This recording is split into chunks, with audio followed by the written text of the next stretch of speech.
Hello there folks, and how is it going? And welcome back to another video, and welcome to the very south of this country that I call home, Ireland. Now we are standing overlooking a beautiful scene already as the day goes, and it's starting off magically. Now look, the light's probably going to fade quite rapidly, but we are, I don't know, you probably can't really do it any justice here, but this is Head Lighthouse, and this is the oldest working lighthouse in the world. And I have found this beautiful wheat field, wheaten, and look at the light that's shining on it now, folks. Oh my god, it's so beautiful. And I wasn't expecting to come and photograph wheat and the lighthouse. I came specifically to photograph the lighthouse, but I am delighted that this gorgeous wheat field is here. And yeah, it's just so beautiful. The clouds are probably going to obscure this magical light that's happening right now. So yeah, it's moving fast. We took a little bit of a road trip. You can see our lovely Van Druss is right here. And yesterday we had such a beautiful time on the coast, the east coast, in County Wexford. It was so nice just to relax and unwind for the day, and we camped there obviously, and it was just really fantastic. Got a new hat, and I really love it. So yeah, all is well. So look, I shall stop the ramble and we shall take some photographs. So if this particular picture that I just took turns out to be any good, which I hope it does because it looks very nice on the back of the camera, I'm going to pop it up on the screen for you right now, and let's have a look and continue exploring the beautiful Head Lighthouse. Let's keep going. Welcome friends to the ASMR photography studio, and welcome to the first image in this week's video. So as my palpable excitement grew, I am super duper happy with how this first image turned out, and wow, what a bar to set for the rest of the video. Beautiful scene, love this place. It's such a rare thing that Orla and I ever get to visit Head Lighthouse, and when we do, it always exceeds the expectations we have before we arrive, and super duper delighted with this particular image. It really made me want to go in like Russell Crowe in Gladiator, you know, and run my hands along the wheat, but I did not do that. Really love this beautiful light, gorgeous structure in the clouds. Love that contrast in the yellows and the blues from the wheat and the sky. Really love it. And of course then that beautiful lighthouse standing proud in the middle of the frame. And yeah, just a beautiful way of starting the day, and like I say, a good nice bar for the rest of the video. So let's continue on.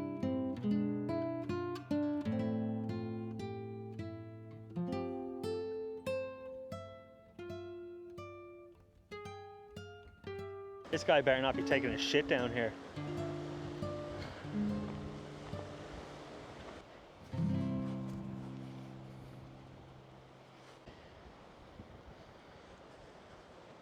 So look what's happening now, folks. Look at the light. It's so fleeting, and it all happens so quick. So you really need to be, like, you know, very mindful of what you're doing and what you're looking at as you're walking around this area.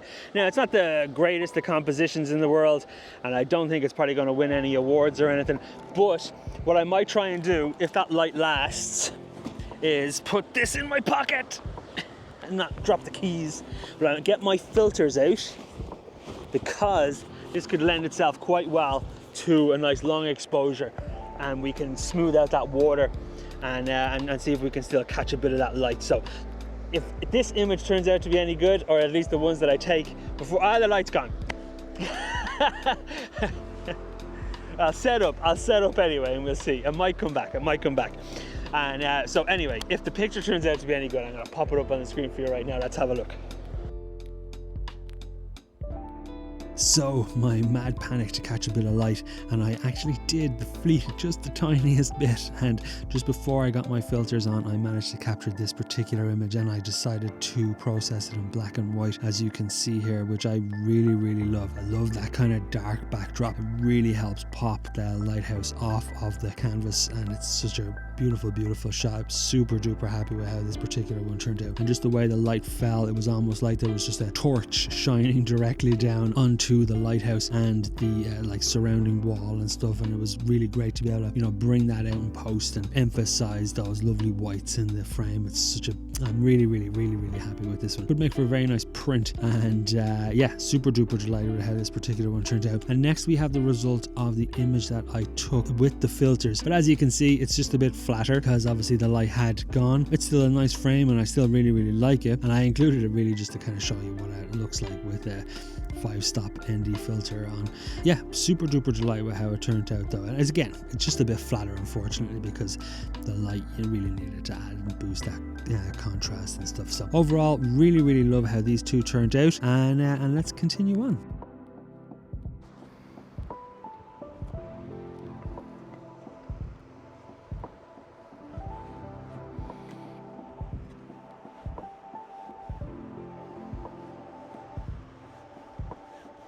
So folks, if you come over here, look at all these beautiful, what are those flowers? Just daisies, I think. Lovely daisies, look at them, but they will actually lend themselves very well as a nice foreground. So the key, the trick, get your tripod good and low, if you can of course. I don't have the center column. One thing that drives me bananas in tripods is the center columns. It's a bit extra faff when it comes to the head of the tripod, but it's worth it because the center columns, oh my god, they get in the way so much. And so if you can get yourself nice and low, what we can try and do then is use those beautiful flowers as a foreground. We might even need to get a bit lower than that.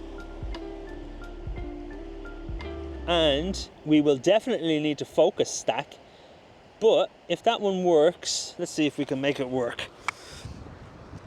Give us the camera there and I'll show the good folks what I'm technically looking at. So if we come right down here, you can kind of see the flowers, and the idea then would be to use the flowers as the foreground and then focus all the way out to the lighthouse. So we'll see how we get on. So if this picture turns out to be any good, I'm going to pop it up from the screen for you right now. One of the things that you might want to recognize, I'm interluding my ASMR photography lab, is it's very difficult to get the horizon line level because of just the terrain that I'm on. So pull back a little bit, shoot a little bit wider than you think you need to, and that way then you've got that room to maneuver the crop that you will inevitably need to face when you go to edit the image. And it just gives you a bit of leeway in terms of space in the frame. So there you go. Now let's have a look at the picture and see if it worked. Put this away, it doesn't fall into the sea.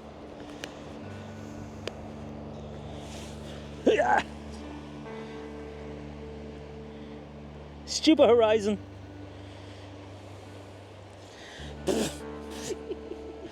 Senior Spielbergo, folks. She is back. She is back. Yeah, you can't see it now, you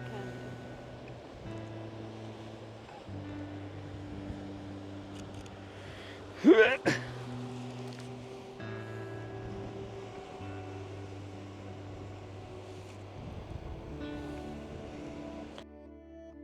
So here is the result of my flower picture. Now, I really need to practice a lot more when it comes to focus stacking. The first daisy that you see in the frame obviously is very nice and sharp. And as we push on through the frame, you can see there's some like artifacting happening where the stitching tried its best to try figure out what it was trying to do. But you can see I definitely missed a band of focus just at the grass's edge. And then obviously then the rest of the frame is fine. It's because it's just out, it's far away, whatever. But I really do need to practice capturing more frames for that, the micro focus between the very front and the mid ground. Overall, I really do like the concept, and I really like the idea that what I was trying to do here. And again, like I say, it's just something that I really just want to practice more because it's a wonderful pursuit, being able to get really nice kind of sharp front to back images with focus stacking. I tried it in Photoshop and the results were terrible. So I went to the Helicon Focus stacker and I got much better result. This is the result of that stacking from that software. Whatever it does, it uses light depth or focus mapping or whatever, and I'm sure that's the technical term they use on their website, but it just worked out a bit cleaner. And then obviously I imported it into Lightroom and kind of went through the usual process. So overall, delighted that I gave it a shot. Really like the idea, as I say, and again, it just, you know, it's kind of ignited a bit of a fire under me to get out and practice photographing these kinds of frames a lot more, because I really do want to get better at them. So onwards we shall go, my friends.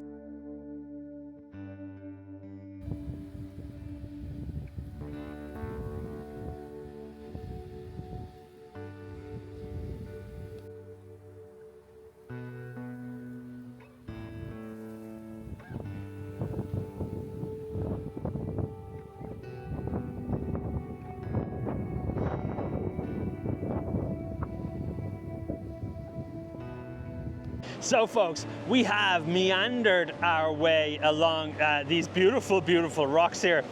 And look, I'm right here at the water's edge, and this is a beautiful view, as I'm sure you will see when Senior Spielbergo comes over. And you never know, we might get a break in the cloud behind us here, and if we do, it should be wonderful. I'm really hoping I can get a bit low so I can use some of that motion in the water as it's breaking over these rocks, and then looking at the beautiful Head Lighthouse. So let's get ourselves set up, be super careful, and let's get shooting.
So folks, you know, you gotta, sometimes it's very much a do as I say, not as I do kind of scenario. Sometimes you gotta get like into the danger zone a little bit.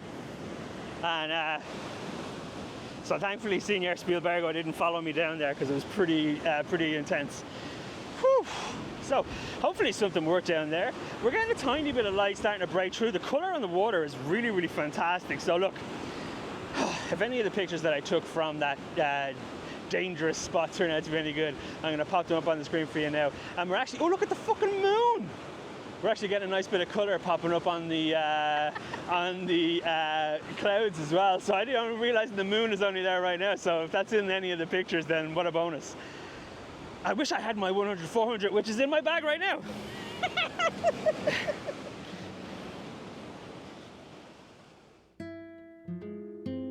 This is the result of the low down water's edge frame.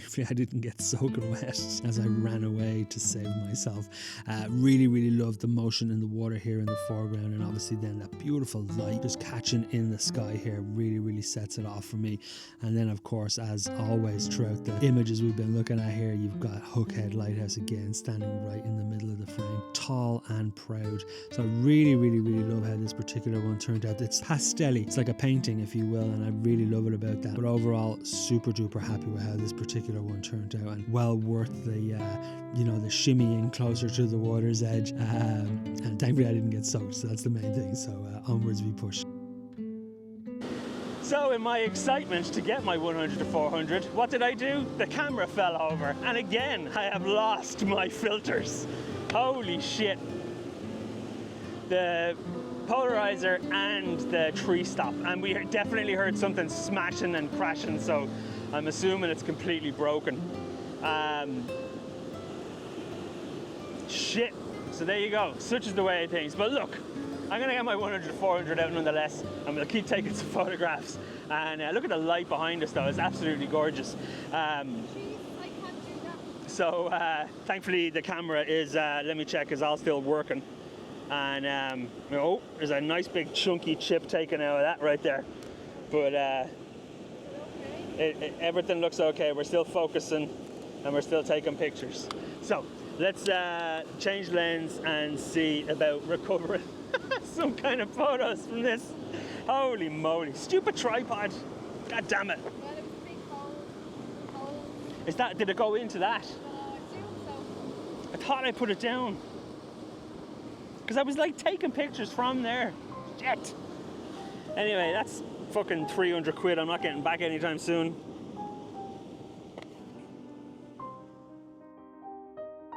So, as devastating as all of that was, losing my filters again. Oh my god. Oh god. And then of course the dint in the lens. Thankfully it all works fine, and as I've used it plenty since, but yeah, you can't help but these things happen, I suppose. But overall, really delighted that I decided not to like let that devastatingness put my camera away, and I'm delighted with how this particular final image turned out. I love my 100 to 400 and the images that it can give you when you find good scenarios to shoot landscapes with the 100 to 400. And wow, I really love this image. The color in the sky, of course, is just absolutely gorgeous. The lighthouse again standing right there, and then beautiful moon then hanging in the sky up above. But overall, super duper delighted with how this particular one turned out, and a nice way of like not crushing my spirits too much after the devastating loss of yet another set of filters. So overall, really happy with how all of the images turned out this week, and a nice ode to Head Lighthouse is how I kind of feel about all the images in this week's video. So really delighted, and let's wrap it up. So folks, from wonderful highs to some pretty devastating lows right there. God, I tell you, seascape photography is no joke, and obviously, not being mindful about where you're placing your tripod is no joke either. So just be super duper careful, and please learn from my mistakes. So anyways, nothing will be polarized for a good while, which sucks. But nonetheless, we've had an absolutely marvelous time. I really hope the picture with the 100 to 400 worked out, because it was such a beautiful scene. So anyways, I'm gonna keep this bit ramble short. So folks, if you do like the video, do give it a like. And of course, if you fancy following along for more of this Irish adventure to come, you're most welcome to hit the subscribe button. And just on a final note, I would just like to thank today's sponsor, is me and Orla. I have some workshops organized, and if you sign up to my newsletter, I've got a pretty substantial deal happening right now for the Patagonia trip that's happening in April of 27 next year. But you got to be subscribed or signed up to the newsletter for that. So if you fancy a bit of a discount and heading to one of the most epic places on the entire planet, you're most welcome to sign up to the newsletter, and I'll get one sent out pretty sharpish to kind of update.